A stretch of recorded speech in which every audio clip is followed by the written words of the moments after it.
Good afternoon, everyone. Welcome to the Montesquieu Forum. Our guest today is Ms. Leena El-Ali. She received her undergraduate degree from the American University in Beirut. She then went on to earn her MPhil, which is the equivalent in the States of a master's, at Pembroke College, Oxford University. She has worked extensively in finance, both in London and in the United States.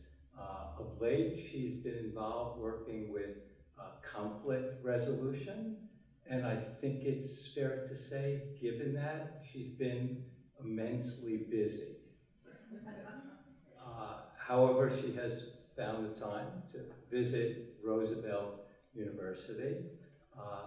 I met Leena at a conference on the Qur'an, and I found her composure, her articulateness, her care in examining complicated religious matters, especially complicated religious texts, to be rather inspiring, and thought that she would be perfect, given all of that, for coming to Roosevelt University.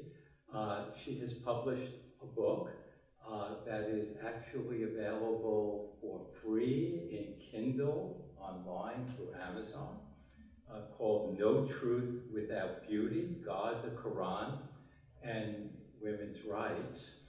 On November 3rd, 2016, Professor Rana Berger of Tulane University came to the Montesquieu Forum and gave a talk on women in nature in the book of Genesis. Today, Leena El-Ali is going to be speaking on the subject of women in Islam, the Quran or convention. My hope is that in 2032, another 8 years, we will have women in I was going to say we'll have women in the New Testament. There are women in the New Testament. We will have someone speak on the subject of women in the New Testament. I hope you'll all be back for that. But please join me in welcoming Leena El-Ali.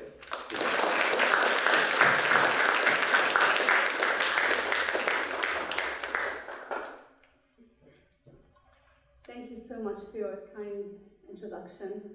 I'm honored to be here. Thank you so much, everyone, for coming out to listen to what I have to say. Oh, I should time myself. I'm under strict instructions. There's no time. There we go.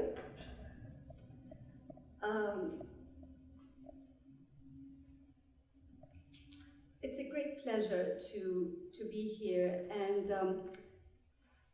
I have to begin by saying that I only read Persian letters recently, thanks to Professor Warner, and I feel like I've missed out all these years by not having read it, and I can see why one would spend years, if not decades, as he has, studying it and trying to decipher it.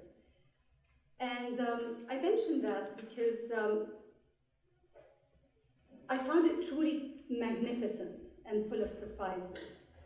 I did not expect it to be relevant to my talk here tonight, this afternoon, but it kept bringing me back to the subject of our discussion here tonight.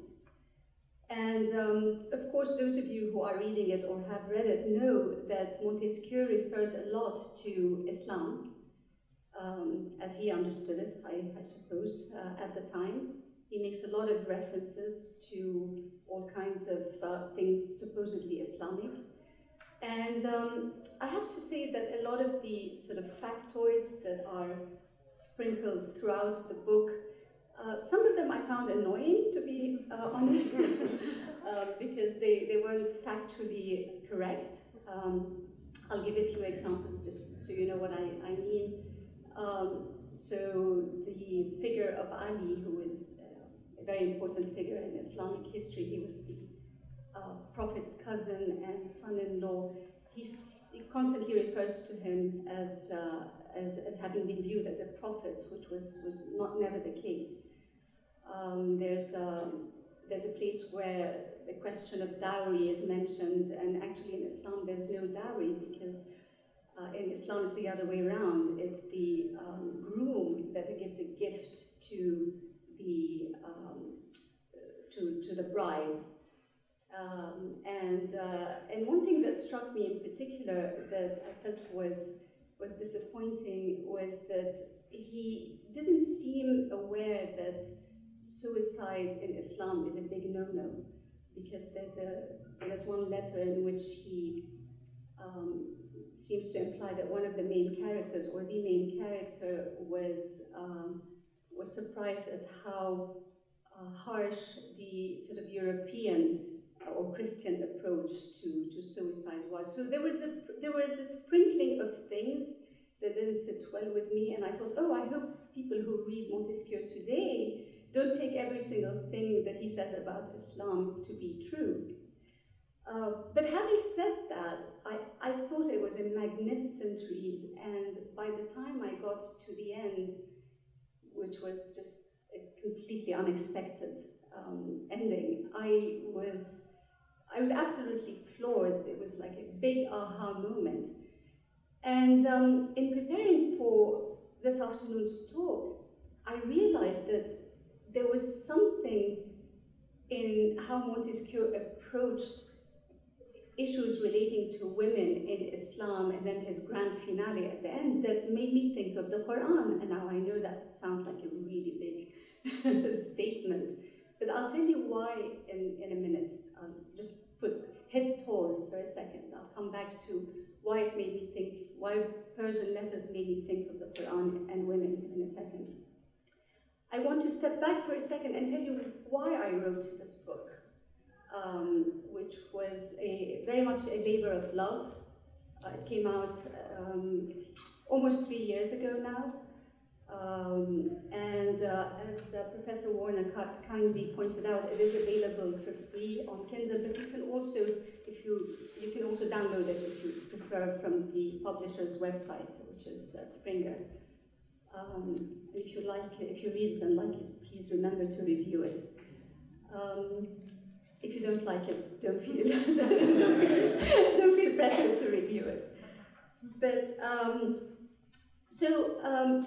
why did I write this book? So Professor Warner mentioned that I had been in finance in the first part of my career, and I used to travel a lot back then, including to some emerging markets, which is what I was focused on at the time, that were predominantly Muslim countries.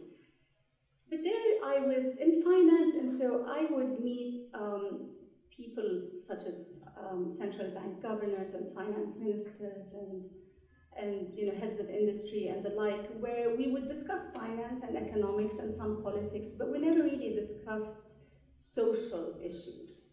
So those never came up, and I was really operating in a certain milieu, if you like, where it would have been completely unnatural to have those kinds of conversations. But then, about 21 years ago, I moved to the United States. And in the process, as part of my move, I had to reinvent myself professionally. And I was very fortunate to ultimately sort of land in the field of conflict resolution and peace building. And my work there, again, took me traveling all around, but this time I was visiting a larger number of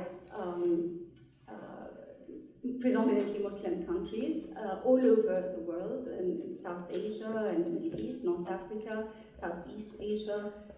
And this time around, we were discussing social issues because, I was working on a grassroots level. I was, very much with the communities, working with the communities, with from the bottom up, if you will, and including with religious leaders. I should mention with women, with a large cross section of society, but coming at it from a completely different angle.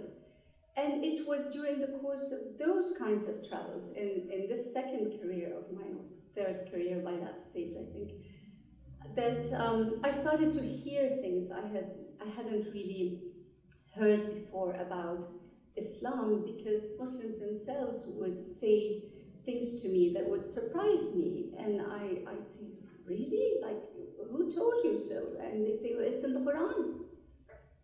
And this, can happen with all kinds of subjects. I wanted to give you a few examples. For example, in much of South Asia, a lot of Muslims believe, especially Muslim women, of course, believe that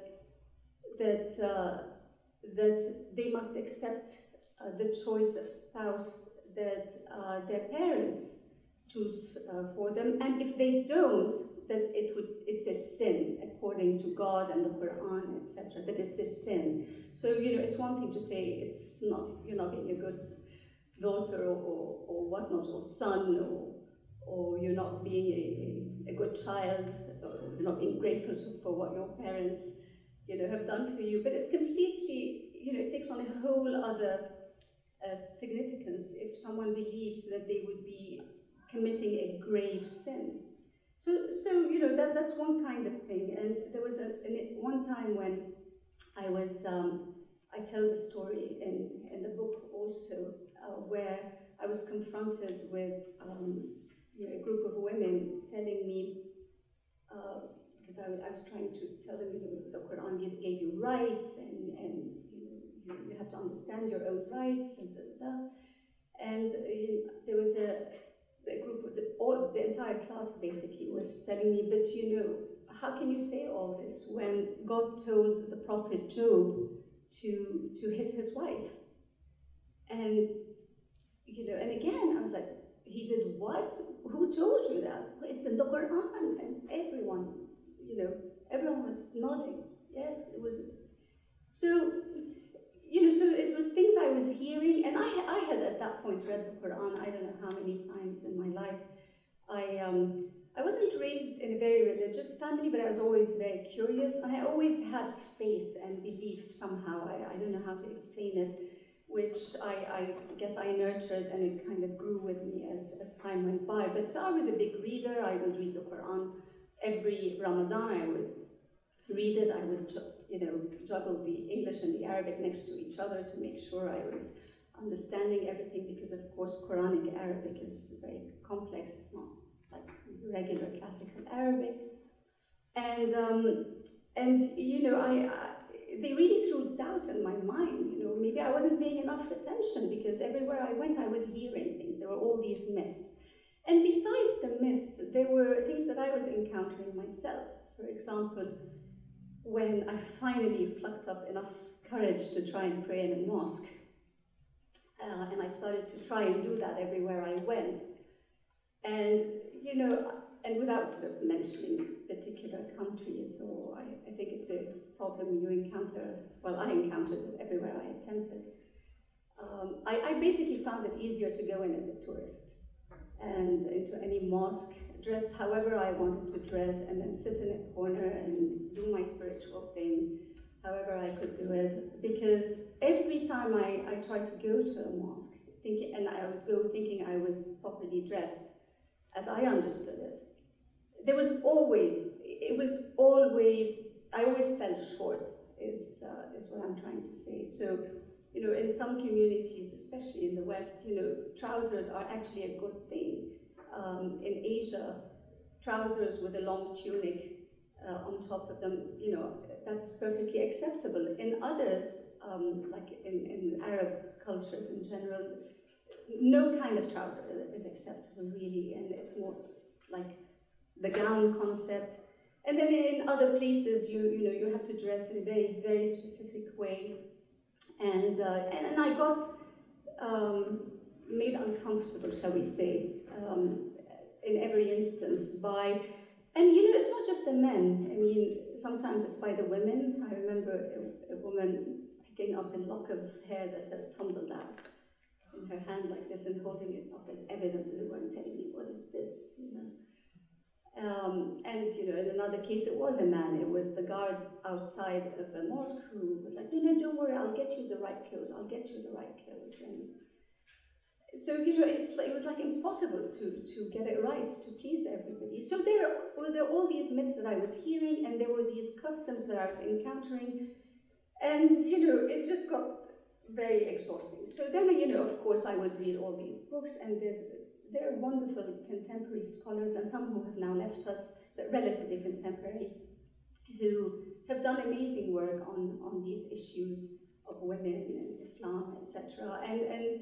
And the books that they have written form the bedrock of my inquiry, really, because I couldn't have taken the first step in trying to, understand this issue on a deeper level or a more comprehensive level without the work that they had done, because, of course, they are academics, they have access to libraries and ancient manuscripts and what have you, and these books are absolutely wonderful. But what I realized is that they were actually very hard to understand if you weren't an academic yourself. And I also realized that there was a handful of topics, like 4 or 5 topics typically, that were being addressed in book after book after book. And these tended to revolve around issues of practical concern to women, like marriage, the marriage contract, and a woman's rights going into a marriage, and divorce rights, of course, that's another big one, and whatnot. And I thought, well, all right, here's what I'm going to do. I'm going to serve as a bridge. I'm going to take this wonderful academic work and make it simpler in language and style, or reorganize the information so it's kind of easier to go back and look up something. So that was my initial intention. So I said, all right, well, let's start from the beginning. So I went back to the Qur'an, and I said, this time I'm going to be reading it, and I'm going to be pulling out all of the verses that refer to women or have an implication for women. I'm going to pull them all out and start organizing them. And when I started to do that, after I had done that, first of all, to my surprise, I realized that there were a lot more than just 4 or 5 or 6 topics to address. I actually ended up pulling out 17 hot topics that needed addressing, because it wasn't just a question of women's sort of social rights, shall we say, marriage and divorce and inheritance and what have you. It was also women's nature at creation. Were we created from inferior celestial material? Are daughters inherently inferior to sons? So I realized, there's a lot of stuff to pull out there, and I realized it partly because the God of the Quran was picking up on these issues that were prevalent at the time and seeking to address them. And he was also picking up on things that the women themselves were raising and addressing them. So it was not, the Quran didn't suddenly appear in, there was no magic wand that was waved and boom, there was the Quran in its entirety. It was revealed gradually over the course of 23 years of the Prophet's mission, from when he was age 40 to when he died at age 62, so 23 odd years. So, it was very much of a living text that was responding to situations that were arising at the time. And one of the things that was arising at the time is that the women were coming up with questions. And they were pushing back against certain customs as well. And that's how women end up, they go from being the object of inheritance, because men used to inherit women in Arabia in those days, to being the subjects of inheritance. So now they are included in bequests, they are included in how an inheritance or an estate is divvied up. So it was fascinating to me to see that, and so it was a combination of God picking up on something, certain things being brought up by the women who were advocating for themselves. And incidentally, I should say that the inheritance thing came up because the women were arguing that they contribute to society, to the well-being of the society, so they should be paid in the same way that men are paid, because the way men were paid at the time was through inheritance, precisely.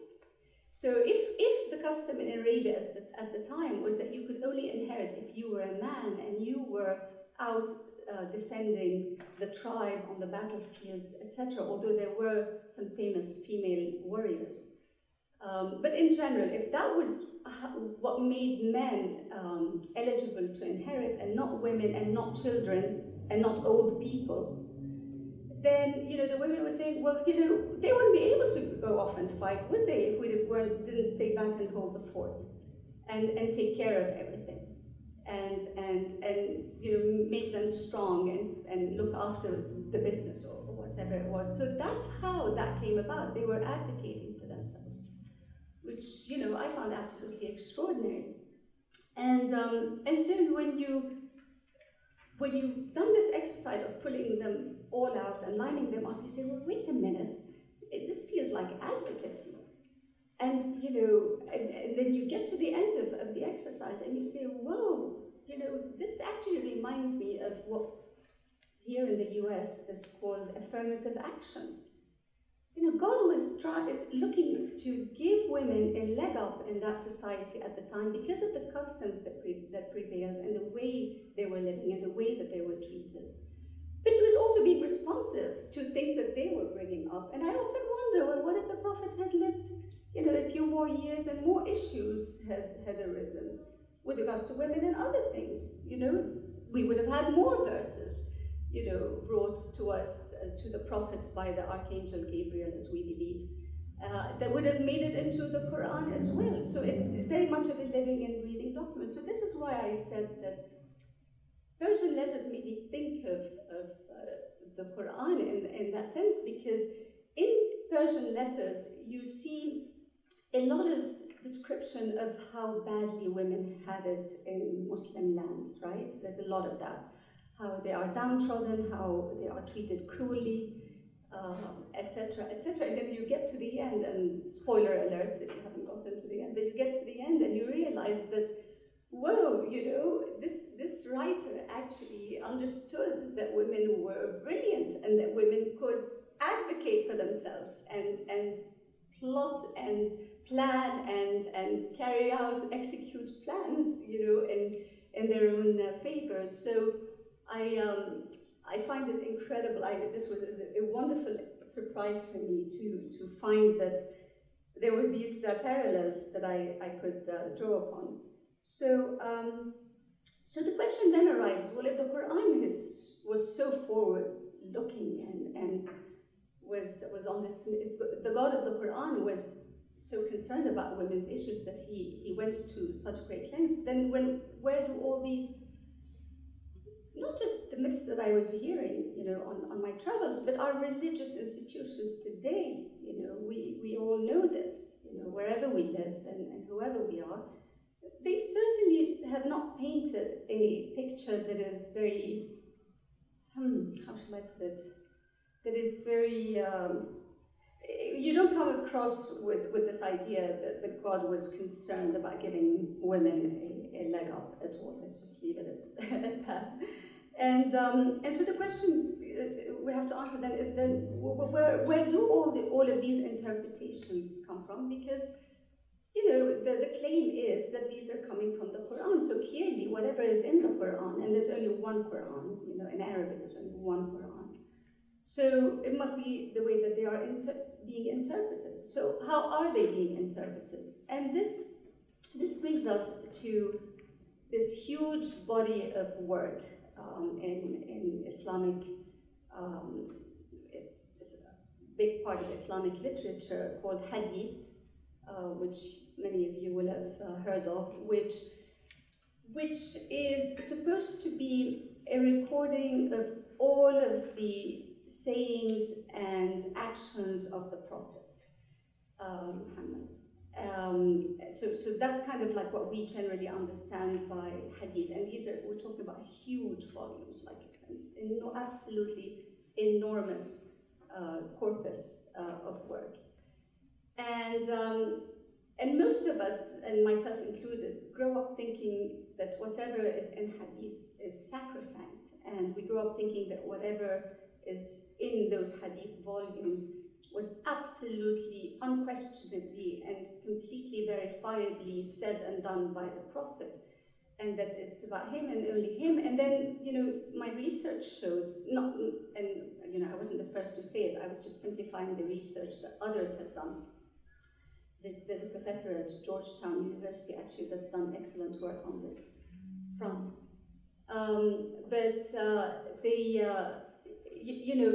But that did not turn out to be the case, because it turned out to be many, many things, and I'm going to try and simplify this just to, get a couple of points across that are, I think, salient to this discussion.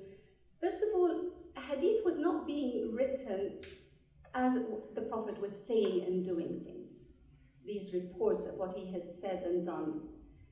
And it's interesting, the reason why is because the Prophet was afraid at the time that people would conflate his words with the words of God that would become the Qur'an, the book, the direct word of God. So he actually forbade people from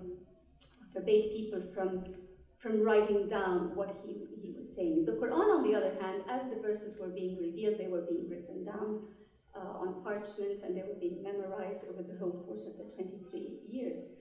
But not so for hadith. So when were the hadith compilations, the reports compiled? Well, it turns out that people didn't start collecting them till about 200 years after the Prophet had died. Just think about that for a moment.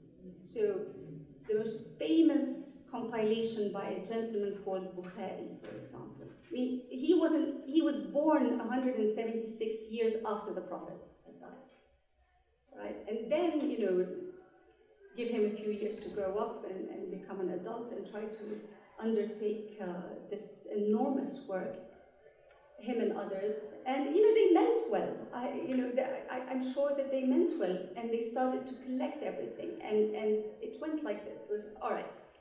So person A heard from person B, who heard from person C, who heard from person D, who heard from person E, going all the way back to the Prophet, heard that the Prophet said that the Prophet had once said X.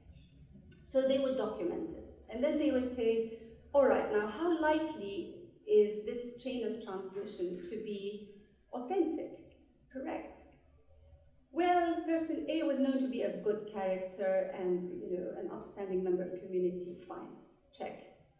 On to B, similar kind of processing, all the way up there. And then, to be fair to them also, they didn't say everything that they collected and put in these massive volumes was correct. They tried to come up with a system of labeling them for the likelihood of the chain of transmission being accurate. So it was very interesting, actually. They were doing their best. They were like, well, by our estimation, this is, and they had like categories of authenticity, shall we say. But here's what we don't realize until we take a closer look. They did that for the likelihood of the chain of transmission, and they did not dwell at all on the content of the message. So they did not do the same exercise for whether this message makes sense for the Prophet to have said. Is it in line with the Quranic stance on this issue? Is it,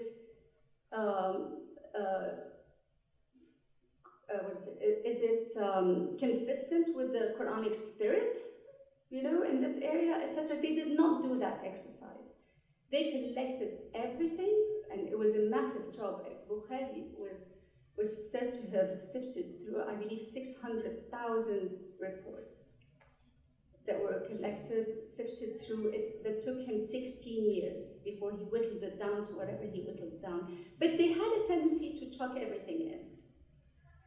And so all kinds of things got in. And so that's the first thing that we as Muslims are not always aware of. And it turns out that it's not me who was under the mistaken understanding, but this is very, very widespread and very common. We think anything that got into those volumes is sacrosanct, but by their own admission, it wasn't.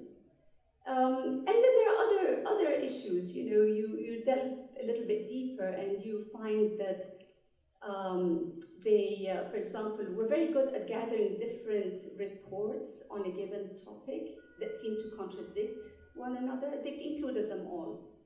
But when it came to women's issues, they were much stricter. They really, you find like a uniformity of opinion on women's issues, which ran contrary and runs contrary to how they dealt with all of the other issues. And this is something that Hadith scholars have talked a lot about. And by their own admission, they were really looking to regulate life. Like their whole purpose for doing this actually was to come up with a system of laws. And you might find this strange because a lot of people think the Qur'an is a book of rules and regulations and laws, and actually it isn't. Actually, the Grand Mufti, the former Grand Mufti of Egypt, whose name is Ali Goma, he once said that he estimates that only about 5% of the Quran is rules and regulations and laws, and the rest of it is either of a spiritual nature, and a lot of it comes in the form of referring to the Hebrew prophets and to Jesus and Mary as examples of the spiritual ideal, and you know, recounting their stories. The story of Moses confronting Pharaoh in particular is a very big one. It takes up a lot of the Quran and it's repeated many times. You know, and some part of it was dealing with what was coming up, you know, practical matters. But the scholars of Hadith who were compiling all of these volumes were really, by their own admission, they were paying much more attention to things that they could extract laws from. And so they were much more rigorous in that sense. Having said all of this, you know, there are only about half a dozen hadiths that are negative, shall we say, with regards to women, of the thousands and hundreds of thousands that there are, but they have come to dominate the discourse. Especially in recent times, you know, I have to say, there's been, in the last 100-odd years, for various reasons which we won't get into today, there's been a kind of resurgence, or there's been a move to try and become stricter, shall we say, with regards to women and other issues where the religion is concerned. So if that's where all this is coming from, for the most part, that's where it seems to be coming from. So what do we do, right? What do we do? Because the interpretations of the Arabic, which is what the Quran was delivered in, then influence the translations, right? So then it goes out in all of these translations that way.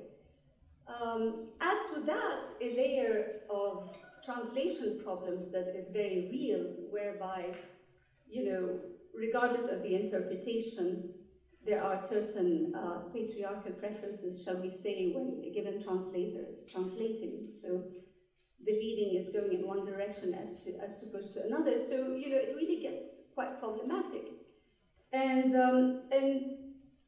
I suppose the alarming thing in this whole exercise, for me, from this whole exercise, was to find out that what we have been doing essentially, especially in the last 100 years, I would say, give or take, instead of holding up any hadith and shining the light of the Quran on it to see if it makes sense, if it ties in, before we accept the label Islamic for it, we have kind of been doing it the other way around. We have been taking whatever is in hadith, reports of what the Prophet supposedly said and did, and much of it is good, by the way.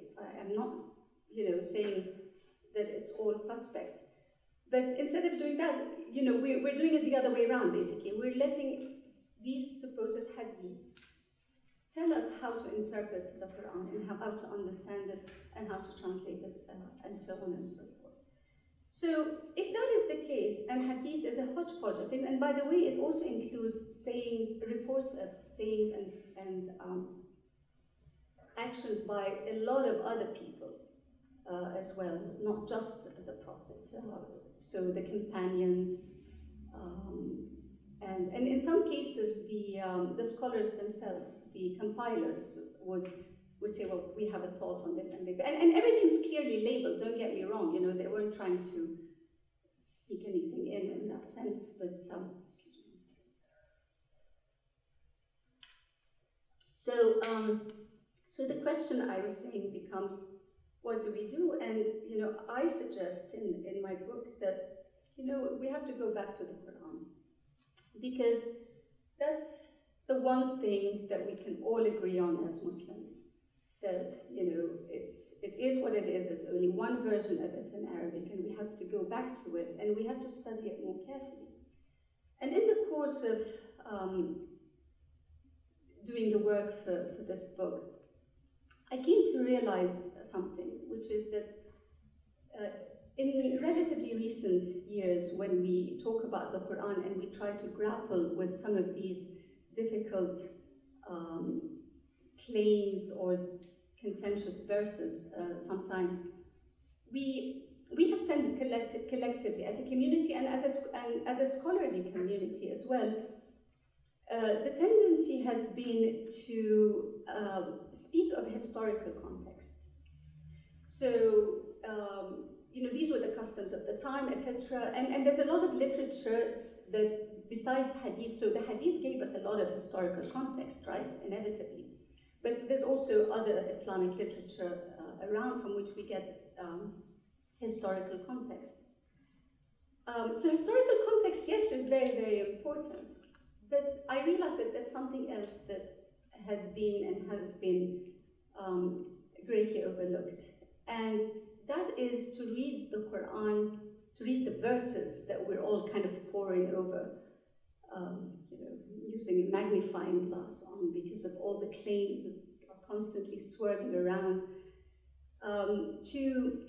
To look at these verses, not sort of on their own, but it seems so obvious to me now, but what about the verses just before that verse, that contentious verse? And what about the verses just after it, so that we can get a sense of the flow? Where is this going? Where is this coming from? And where is it going? What about that? The textual context, not just the historical context. We don't do that. I gave the analogy the other day on this podcast I was on of a frisbee. Sometimes one will be in conversations with fellow Muslims about whatever, and then suddenly they start coming out these verses. They get whipped out like frisbees. What about you? This one and that one, and you're kind of like trying to dodge this one and dodge that one, and they're kind of whipped out as proof that no, it's not like that. It's like this. And when they do that, what they're effectively doing is they're not looking at the flow of the verses, right?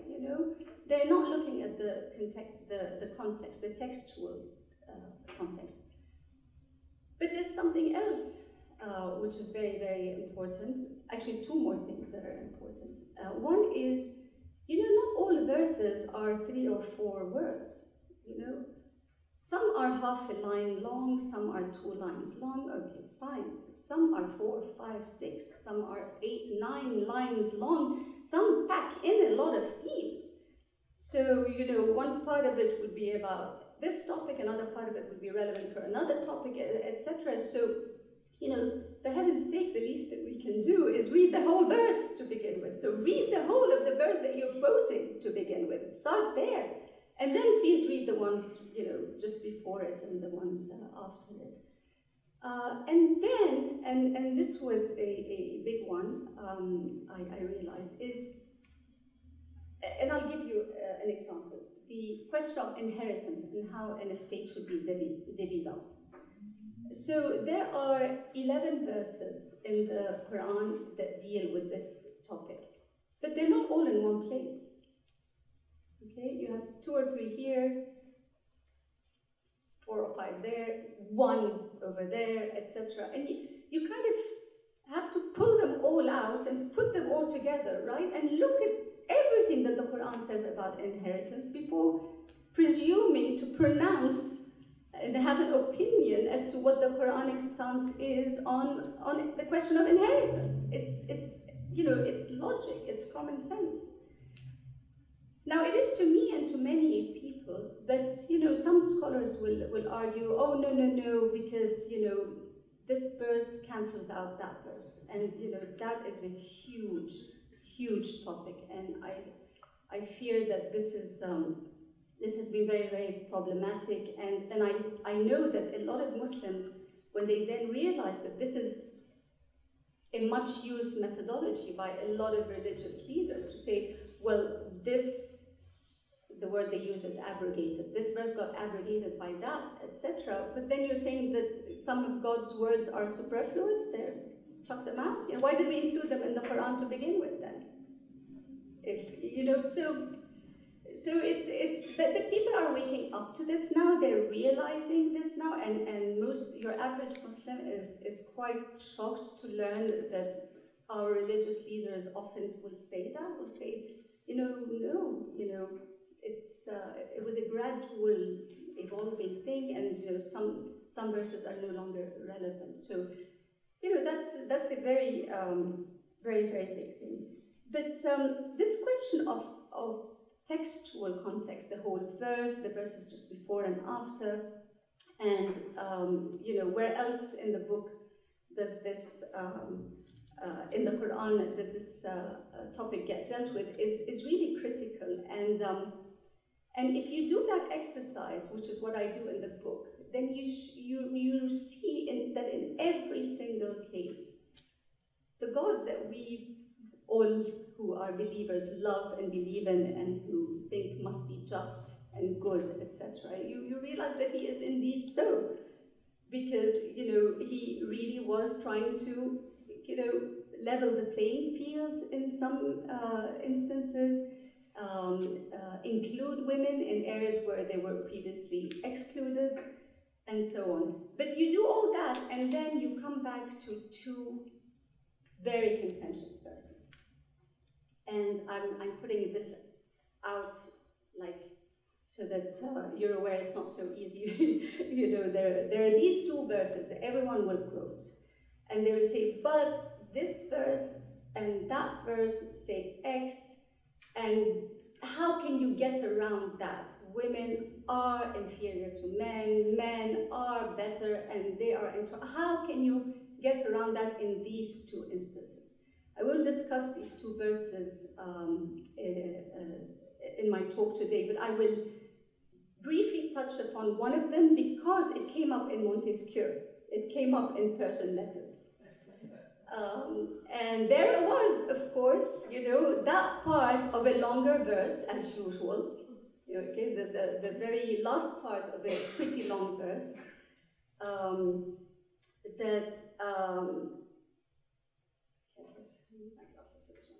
the last part of a pretty long verse that, again, everyone has picked up on the last part of a 1, 2, 3, 4, 5 line verse that packs in about 4 or 5 different topics, and is the 5th of 1, 2, 3, 4, is the 5th of a group of 5 verses dealing with divorce. I remember before I was saying that many of the women's issues that God picks up on and addresses in the Quran were an attempt by God to address some unfair customs that existed at the time, or some situation that existed at the time. And in this case, there are these 5 verses where God is specifically talking about an unfair custom that existed at the time in Arabia, whereby, and I'll keep it as simple as possible, whereby men would swear off their wives. and they believed that oath to be binding, and that's it. But they wouldn't divorce them, so the women would be caught in limbo. They're neither divorced, and they can't like move on and move on with their lives and you know, do something else, nor could they, you know, have the full benefits of being married again because he's sworn an oath. And, you know, they thought that that oath was binding. So along comes God, and he says in this group of 5 verses, and he says, look, I didn't ask you, I'm going to paraphrase here to keep it simple and wake some of you up. He says, look, you know, I didn't ask you to take such an oath. You know, you invented this thing of this swearing off of women, etc., and I'm not going to hold you to such a silly oath, basically. And then he lays down some rules. And if you're reading the flow, then you understand that he is telling men off. He is reprimanding them for this unfair custom. So he's saying, no more of this nonsense. Don't give me this oath business. You swore an oath. I relieve you of having to fulfill this oath. You are unsworn off of your wife. Now, if you really want to get divorced, go ahead and, you know, get divorced, and these are the rules and the etiquette of divorce from now on. But if you want it to be just, then you would take her back, and you would take her back, and if you wish to fix things, then you would take them back. And then that verse says, women are owed the kindness that men are owed in kindness. Women are owed from their husbands, by their husbands. They are owed a kindness which is similar to what you men expect from your wives in kindness. And then, here comes the punchline, and men a degree more, or a degree above that. So, if you're reading it and you're thinking, you have a predisposition to thinking that men are better than women, then you're gonna take this verse, as everyone has done, and say, oh, well, but he says at the end, but men are a degree above women. There you go. What are you gonna do with that? You know, the whole argument collapses. But if you're paying attention, that the whole thing is about reprimanding men for this misbehavior in the case of this unfair divorce custom. And he's saying women are owed the same as what you are owed. I mean, how much more explicit can it be? And then you round up that verse with this cryptic, and men are a degree or have a degree above them, then you understand it completely differently. So this is an example. And I'll just leave it there, I know, because this could be a whole other lecture, but this is the kind of exercise that I hope that people will, when reading my book, which I hope you will read, it's very pretty, and you will see that this applies in every single case, and you come out really marveling at how something so forward-looking. And you know what's weird is that everyone agrees, even the Hadith agree, all the Hadith reports agree that the Prophet was an exceptionally open-minded, emancipated kind of man when it came to women. Everyone agrees on that, and yet they have not seen it fit to kind of, you know, follow his example, as it were, in terms of how the scripture is interpreted. So, in conclusion, I would like to read from letter 134, from Persian letters, to kind of sum up where we are and what the challenge before us is to a certain extent. So, this is letter 134, where one of the main characters, Rika, has been visiting a library, and every day he goes there, there's a different librarian, and he asks the librarian present about those books over there and these books over here, etc. So in this particular instance, he goes there, and the librarian seems to be some kind of religious man, a priest of some kind, I would assume, and he says, "Father," I said to him, "what are those thick volumes that take up that whole side of the library?" These are, he said to me, interpretations of scripture. There are a great number of them, I replied to him. It must be that in the past, scripture was very obscure, but now very clear. Are there still some doubts remaining? Can there be any contested points? He responded to me, good God, are there ever? Are there ever, he repeats. There are almost as many as there are lines on the page. Really, I said to him. And what then have all these authors done? Think of hadith, right? These authors, he replied to me, have not sought in scripture what must be believed, but what they believe themselves. They have not regarded it as a book that contained dogmas that they should accept, but as a work that could provide authority for their own ideas. It is for this reason that they have corrupted it in every sense and have inflicted torture on every passage. It is a country upon which men of every sect descend and go, as it were, to pillage. But we're not going to end on a downer. And in that respect, I'll say two things, if I may. I'm almost exactly on time. We don't want to throw out the baby with the bathwater on hadith. I have to emphasize this. There's much in it that is wonderful, beautiful, completely consistent with the Qur'an.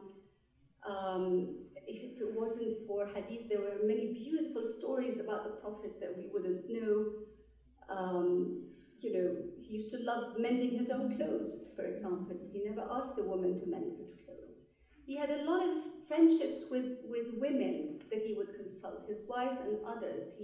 He was sought out. Women would come up to him on the street and grab him by the hand and pull him aside. We want to talk to you in private, not in front of the men.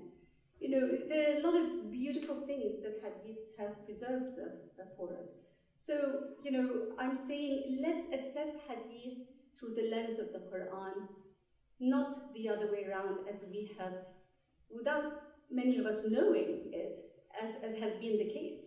That's what's being done for us without our knowledge in many cases.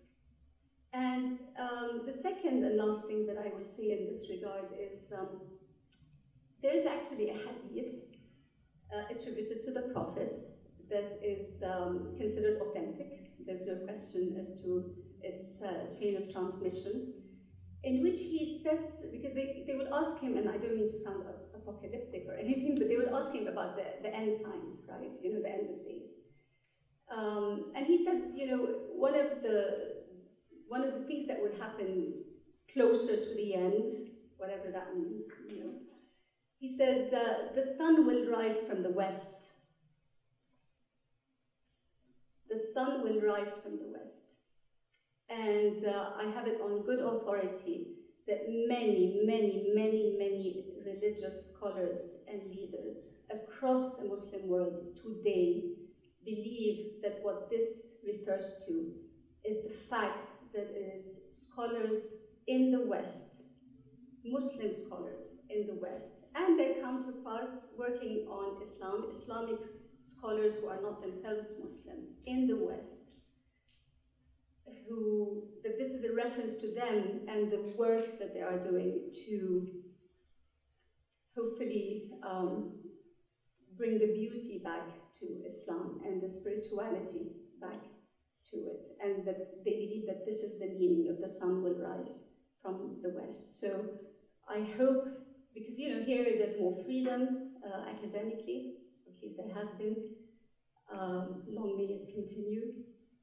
And I hope that this little book will be seen as a contribution to that effort. Thank you.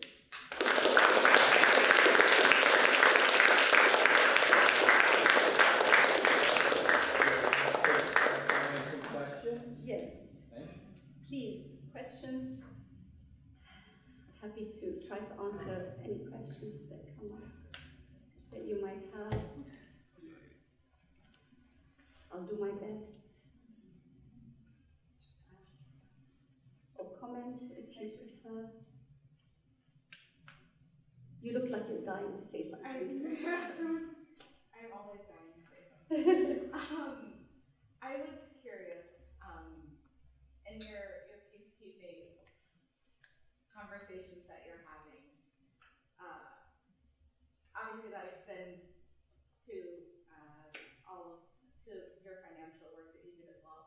But how do you start, or where do you come into a conversation, especially when a lot of times you're coming into conversations halfway through that have been kind of muddled by so many other voices? How do you make yours stand clear and provide kind of that universality to the places that you go?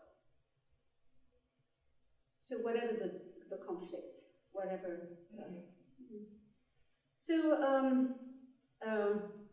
there's a golden rule in the conflict resolution and peace building industry, where you as a peace builder or conflict resolution practitioner, you do not give an opinion on a conflict. You deal with the people who are in conflict with each other in such a way as to not appear to be judging either party, so that they can trust you and they are willing to engage in whatever you are proposing as a mechanism for negotiation, or as a mechanism for doing something constructive together, getting a common goal, getting around a common goal and making it happen, etc. So that is usually the one unbreakable rule. You have to build trust.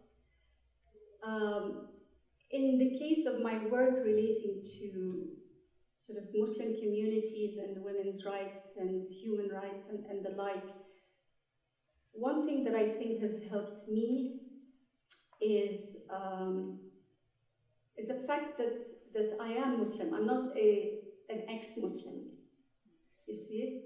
So because when an ex-Muslim does that, then where's the credibility? Then we're still believers. You've rejected the faith and you want to tell us what, But I am very much of a believer. I love this religion. I was born into it. I love it. I love it more and more the more I feel that I understand it, etc. It pains me to see what has been done with it and in its name, but there's a lot of beauty there. We just have to kind of uncover it and put the spirituality back into it, because the spirituality in Islam has migrated to the individual or to certain communities. It's no longer evident in the mainstream, unfortunately. Because spirituality isn't praying 5 times a day and fasting. Spirituality is the whole ethos, right? And it's everything. So having said that, with regards to the conflict of the day, things are a little bit different in terms of the modus operandi, as I understand it, with regards to this conflict, because things are so extreme.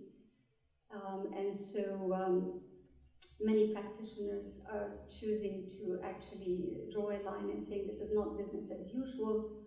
We have to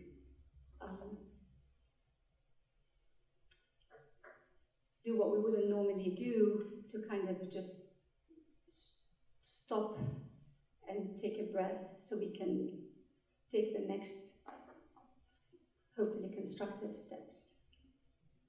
But that golden rule usually holds. Thank you. Thank you. Yes, please. So I want to ask a question that it connects Persian letters and a certain point in the Quran. So in the philosophy of religion class, we were talking about Surah number 4, and there's this line, verse 93. If anyone kills a believer deliberately, the punishment for him is hell, and there he will remain. God is angry with him and rejects him and has prepared a tremendous torment for him. So we were kind of puzzling over, why is it necessary to specify that, God is angry? Wouldn't that And I got to thinking, could that be viewed as kind of, well, we were discussing, could that be viewed as kind of an imperfection? And so I thought about a kind of funny letter that An imperfection, I'm sorry, in what? an imperfection in like God's countenance. Like if he has to punish someone. To be angry. Right, if he has to punish someone, then, is it necessary to be angry? So why is it important for it to be in here? So it made me think of a kind of funny letter that Uzbek writes. Is it 71 or 72? Well, I don't know what the letter is. If you say what's in it, then so he's kind of, Uzbek starts by talking about like metaphysics, and he's kind of imitating Descartes and writing something that's not really comprehensible. But he says something interesting, which is that he doesn't think God could contain every possible perfection, because some perfections would have conflict with each other. And he has this analogy about painting a Greek painter who paints the goddess of beauty by looking at the most beautiful Greek women he can find. You can't assume that she would have two different colored eyes and all the different features of the faces that he saw. So I thought it was interesting because that letter is kind of incomprehensible in some parts, but that seemed to be an interesting point that, a perfect being couldn't have every perfection because some of them would be in conflict. So I wanted to ask, do you think that was something actually insightful from Uzbek, and what do you think of the necessity of God being angry when he punishes? But you're all right with him dishing out the punishment without saying that he's angry. Well, it's just something we were talking about. I don't feel. Sorry, I actually meant it seriously. No, I don't feel one way or another about it. We were just talking. About it in class that we thought was kind of curious. All right, I'll do my best with this one.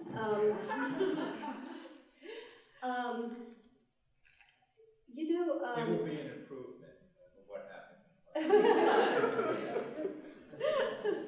I don't know. So I think this question of God having to say that he is angry, I actually think it's more about probably completing a picture, because there's a lot of talk in the Qur'an about he talks to us like a grandfather might talk to their grandson or granddaughter. He will say things to us like, so that I may be pleased with you, so that you may be in my, like in English it sounds clunky, at my good pleasure, but in Arabic it sounds much more poetic. But so that, for me it reminds me of the opposite. The opposite is all the other things that he is saying. You don't know how wonderful it is if I am pleased with you. So this is kind of like the flip side of the coin. You don't want me to be angry with you. That's my gut reaction to that question. So it's difficult for me as a believer to entertain the notion of God being imperfect. It's something that goes against the grain. So whatever Uzbek was up to in that letter, I leave him to Professor Warner. But so for me, it's more that there's a juxtaposition, and this is done a lot in the Quran. The opposites. There's a lot of that going on. For example, in describing to them how terrible it is to do bad things and harm others and kill and whatnot.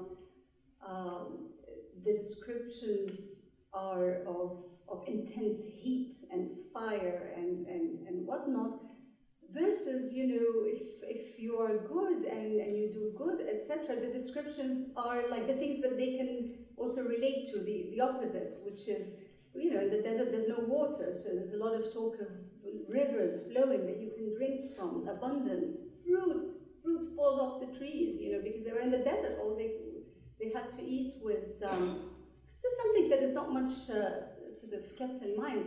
All they really had was like water and dates and a few other things, and that's why they were into commerce, and that's why the tribes were at each other's throats all the time, because it was all about sort of going in caravans to Syria and wherever to sell whatever they have bought along the way, sell it there, buy things there, bring it back. They were traders because they had nothing, growing there, and that's why the tribes were always at each other's throats, because they were fighting over limited resources. So, the descriptions of paradise are full of fruit and water, and like, I don't know, I think if he was talking to us today living in Chicago or somewhere, I don't think he'd be talking about mangoes. Well, mangoes are not mentioned, but figs are a big feature. And an abundance of water to drink and the like. Yes?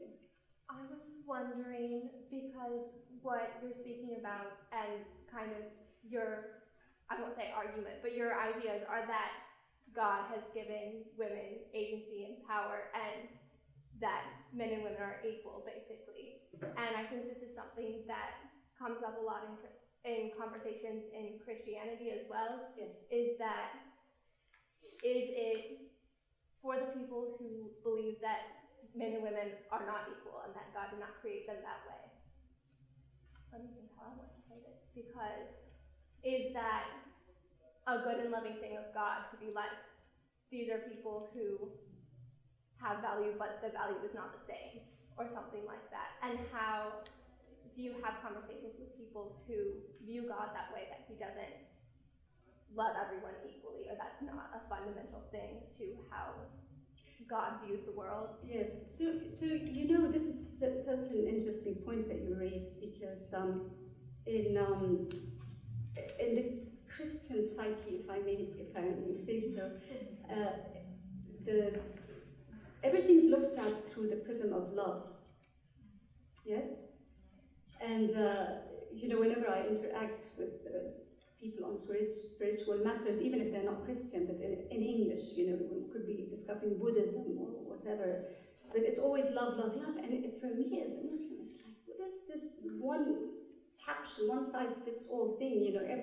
They want to part love and everything under so the umbrella of love, etc. And because in the Muslim psyche, it's different, and there are two, and they kind of go together. One is mercy, and one is justice, and they're kind of two sides of the same coin, because God Himself, speaks of us, of His justice, etc. But then, His justice could also end up being tough on the recipient, were it not for His mercy.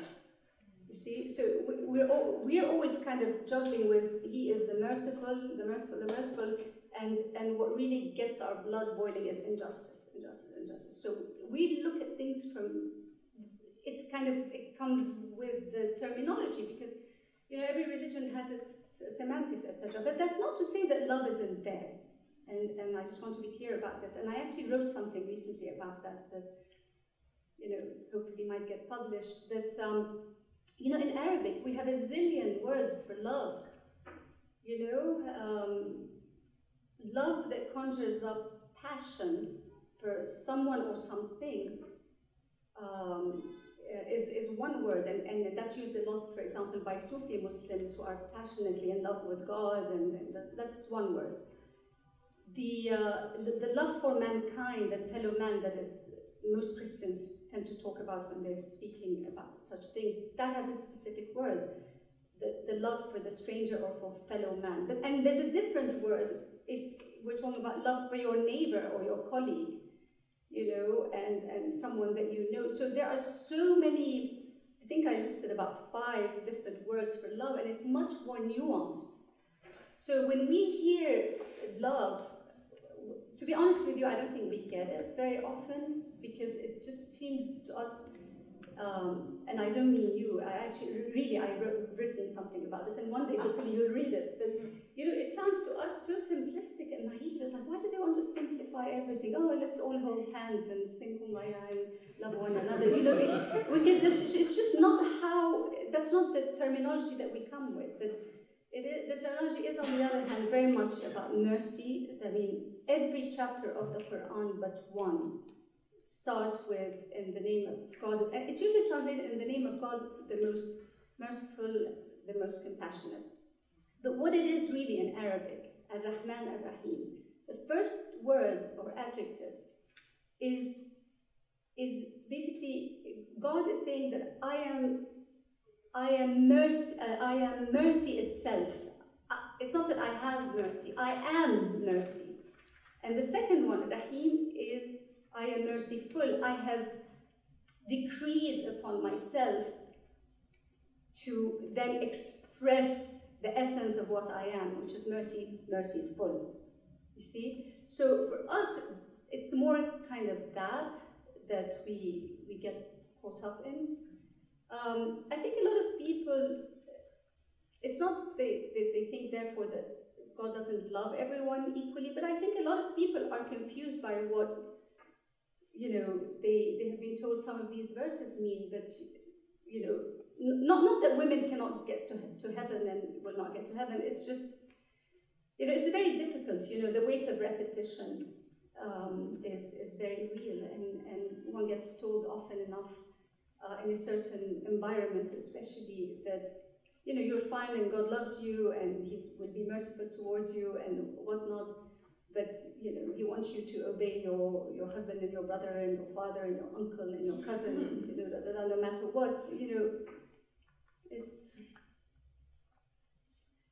yeah, it's, but you've reminded me of something. When I was thinking of who to dedicate this book to, if I may read you the dedication. So it's in two parts.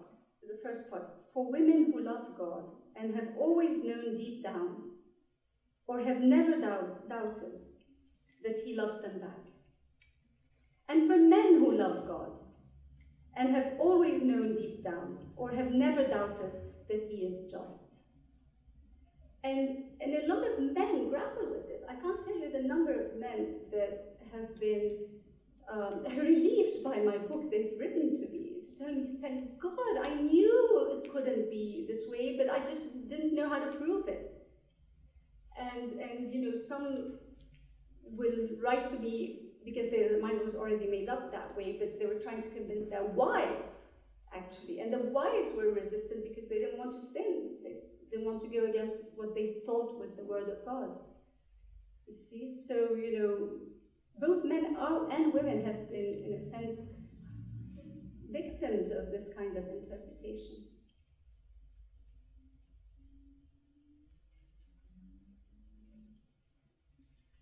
There are three Abrahamic religions.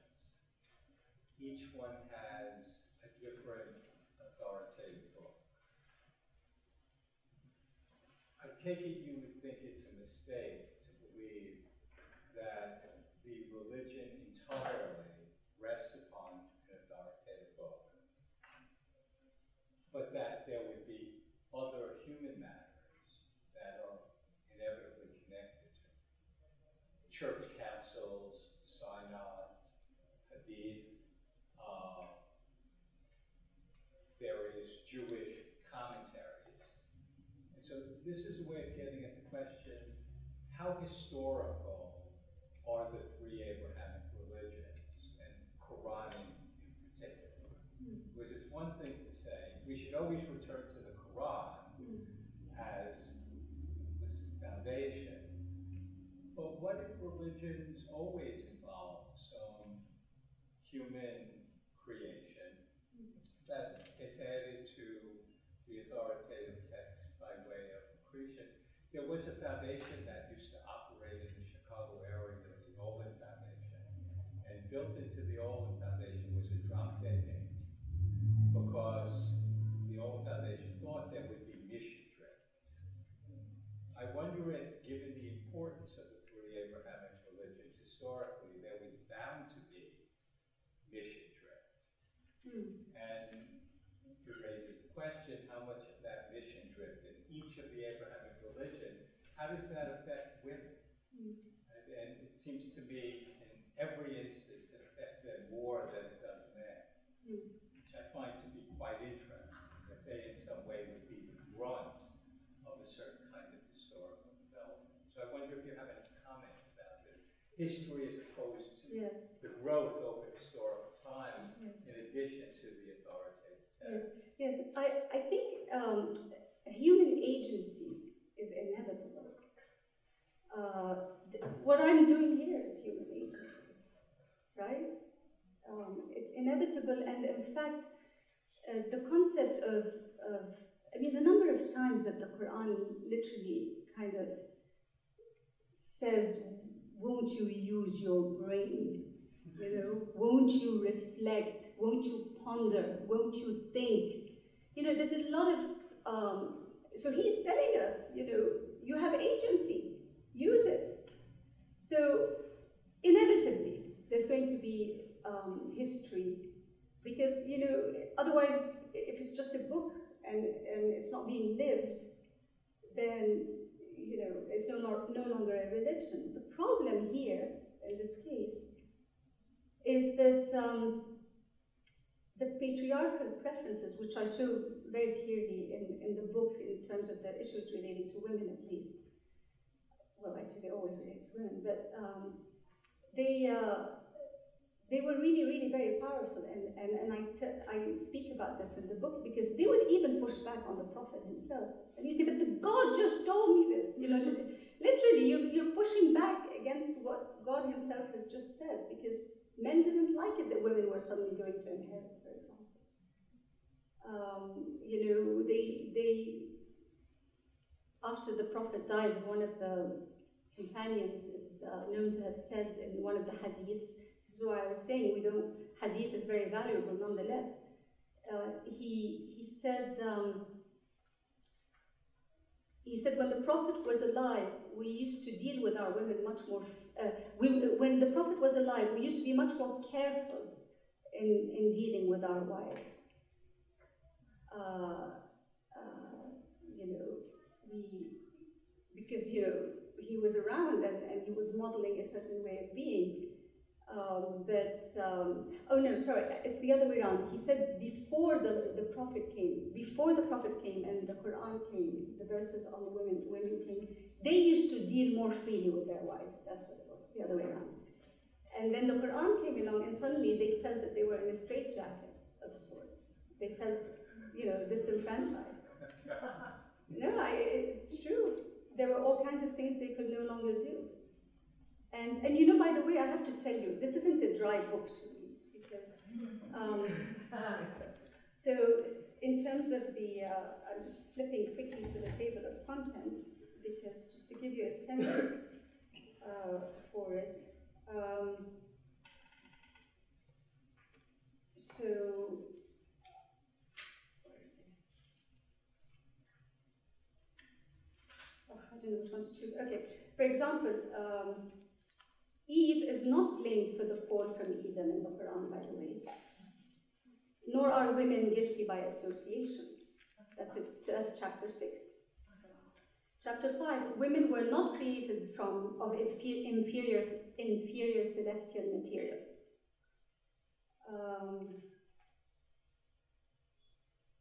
Inheritance. No, women did not get the short end of the stick. And I explained mathematically, I mean, the spreadsheets aren't here, but I did have to build spreadsheets for that one. Divorce. Men do not hold all the cards. The Quran actually levels the playing field through mandated process and etiquette. So in the title of every chapter, you get the conclusion. And so you'll be able to follow where it's going. Here's a good one, sexual misconduct. What the Quran tells us about premarital versus extramarital sex, which is something nobody ever talks about. There's a distinction that is made. Usually in society, etc., it's all lumped into one. Premarital sex, extramarital, it's all lumped into one. And the final chapter, no, there are no 72 virgins waiting for anyone with their dice. This is probably a good